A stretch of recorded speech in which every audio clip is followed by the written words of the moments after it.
Most NBA bettors don't lose because they pick the wrong teams. They lose because they use the wrong stats for the wrong bets. They look at box scores, points per game, or even, shooting percentages. And then they wonder why spreads don't cash, totals miss, and models stall out. In this video, I'm going to show you which NBA stats actually matter depending on what you're betting. Spreads, totals, player props, even futures. So let's get into the video. Now we're going to move to technical analysis for the NBA. And the whole point of technical analysis is to help you figure out which stats actually matter for the bet type that you're trying to make. So that's how you decide what belongs in your model and what doesn't. So when it comes to point spreads and money lines, you're going to be looking at team strength. Things like net rating, offensive and defensive rating, the four factors of basketball, and then true shooting percentage. All of these do a really good job at telling you which team is better and maybe by how much. Now, the four factors of basketball, in case you don't know, and this is very loose, this description is very, very loose, is going to be shooting efficiency, turnovers, rebounding, and free throws. And together they explain who scores more efficiently, who gets more possessions, and then who controls the game. So that will be a good resource to look into if you are starting a model.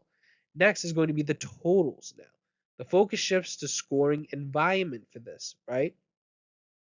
You're going to look more at pace, maybe effective field goal percentage, 3-point attempt rate, free throw rate, and then also some transition numbers that come into play.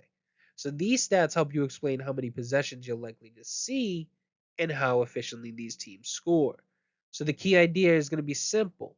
Modeling is just finding advanced stats that correlate with your bet type. Nothing more than that. And I'll leave you with this. Basketball, in the NBA in general, is actually a pretty simple sport to analyze. Most of the numbers that you need are right there in the box score.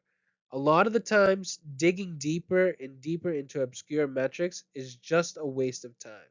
So, what I would say is find what works, track it, and try to keep it simple. All right, so let's wrap up the technical analysis portion with player props and futures. We're going to start with player props, and the goal is still the same. We're trying to find the stats that correlate with the bet type. So we're looking at minutes projections, usage rate, defensive matchup metrics, and then pace all matter here. And you can almost think of these bullets as a quick checklist. Does the player play a lot? Check. Does he get used when he's on the floor? Check. How's the matchup and how fast is the game likely to be played?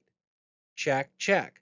So just doing that consistently already will put you ahead of most of the betting public. Next is going to be futures, and you're looking at the long term team quality. Things like net rating, point differential, and the top 10 offensive and defensive rule. This usually helps identify teams that are actually built to sustain success. And once you get into the playoffs, understanding stars versus role players, we like to call it here horses versus ponies, and then we'll call a ship player a donkey.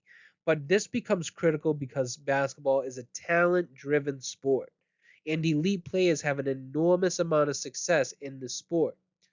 And lastly, one quick note on error adjustments in predictive stats.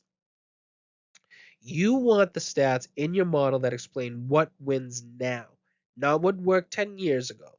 So styles and rules, they constantly change, so measuring what's predictive today and adjusting over time is going to be very, very crucial. Outcome stats tell you what happened. Predictive stats help you figure out what's about to happen. And that's what you need to look into.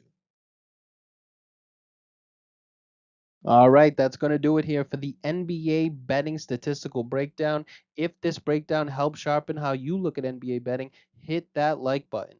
That's going to tell us this type of educational content is worth continuing. And if you want more info like this, subscribe to the channel. That's what Grandstand Sports Data is all about. Drop a comment below and let us know what stats you use for handicapping the NBA and why.